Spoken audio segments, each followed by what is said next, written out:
Let me ask you something real quick. What was the last big thing that you bought? Was it a phone? Was it furniture? Maybe a trip? Now, be honest. Did that purchase have you feeling empowered or drained? Welcome to the MITM Club, where we eradicate financial illiteracy one video at a time. I'm your host, Tye Aarons, and welcome to video 3 of Financial Intelligence 101. Today, we're talking about the invisible forces that shape the way that you spend money, your past, your mindset, and your emotions. Because the truth is, you've been programmed, and today we're gonna rewrite that code. Before we talk budgets or investments or credit scores, we gotta go back, because your money habits aren't just math. No. You see, they're memories, they're moments, they're mindsets picked up along the way from your parents, from trauma, from the culture, and from survival. Maybe you grew up in a home where money was tight, so now every dollar feels like a fight.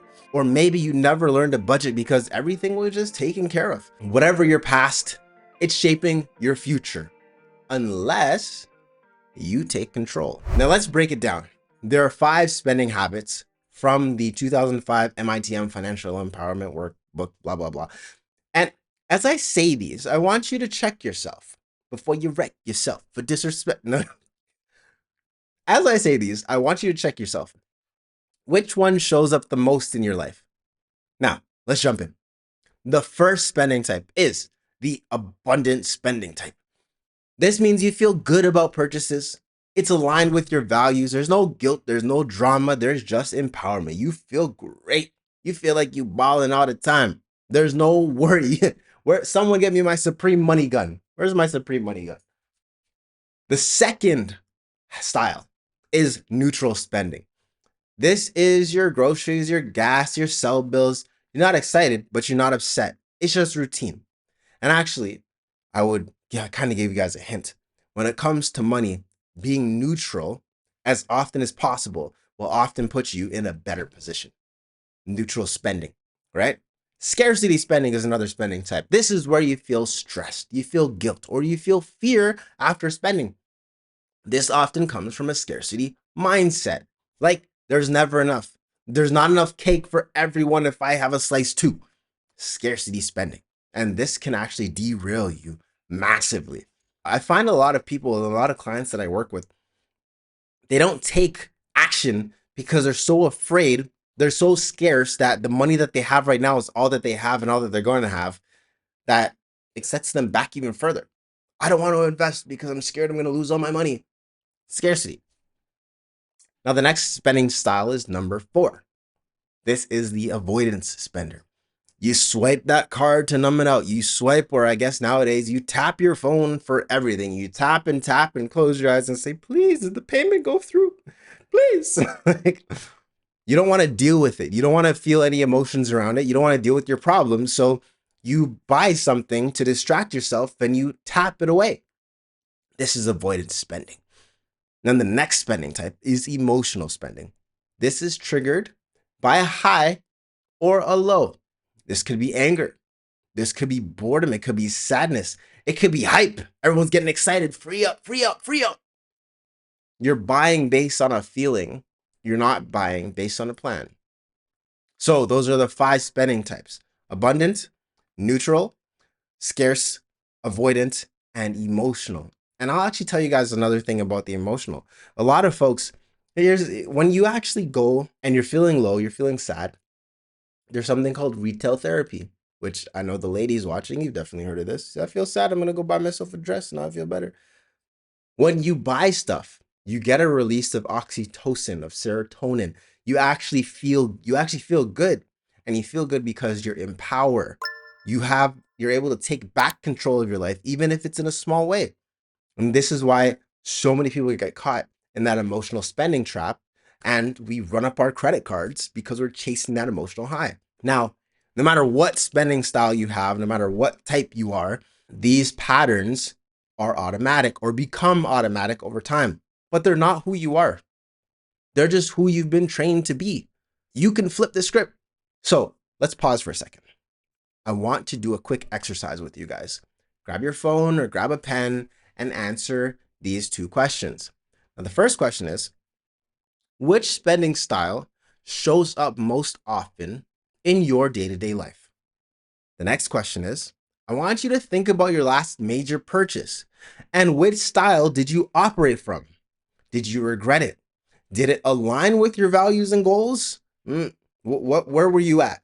Now, this is not about judgment, okay? There's no judgment here. This is a judgment-free zone. It's just you and me here, all right? Judgment-free.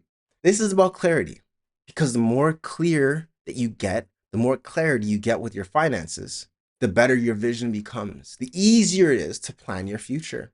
And your future is possible, and your dreams are possible when you write them down. Now, when you understand the why behind your spending, you can finally start to make decisions from a place of power and not just pattern. Actually, there's this really interesting statistic. They say that by the time you're 30, I think this is in the book, Breaking the Habit of Being Yourself. Yes. By the time you're 30, you're 90% of the same habits that you did yesterday. You wake up, you put your pants on the same way, you put your shirt on the same way, you eat the same food, you go to the same place, you drive the same route, and you spend the same way. And for a lot of people, once they've got to that 30 years old, they never change again. They just get more and more rigid into that, whatever they were 30 years ago, 50 years ago, whatever. From 30 years old onwards, there's no more growth. Here's the truth. Money doesn't control you. Your mindset does. Once you start spotting your patterns, you can start redirecting your behaviors. You can shift from something as small as reacting to every emotion to building a strategy that aligns with your bigger mission, vision, purpose. You can move from coping with stress by shopping to solving the root issues and investing in solutions. Hey, maybe instead of doing retail therapy, you actually go to therapy. You can get some help. We all need it. Hey man, when I started going to meditation retreats, I realized I was crazy, and I realized that everyone around me is crazy, and I've accepted it.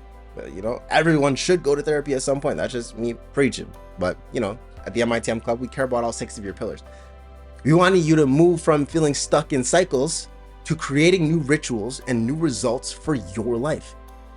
And that, my friend, is what financial intelligence and financial empowerment looks like in real life. So here's your millionaire challenge for this video. This week, I want you to track your purchases and label each one using the 5 spending styles. And at the end of the week, reflect. Don't just look at the dollars, look at the drivers. There's a lead and there's lag measures. Lead is what's the thing that caused the thing. Lag is like what happened afterwards. I want you to look at what caused the thing. Okay, what caused the spending? What caused the purchases? What was the driver?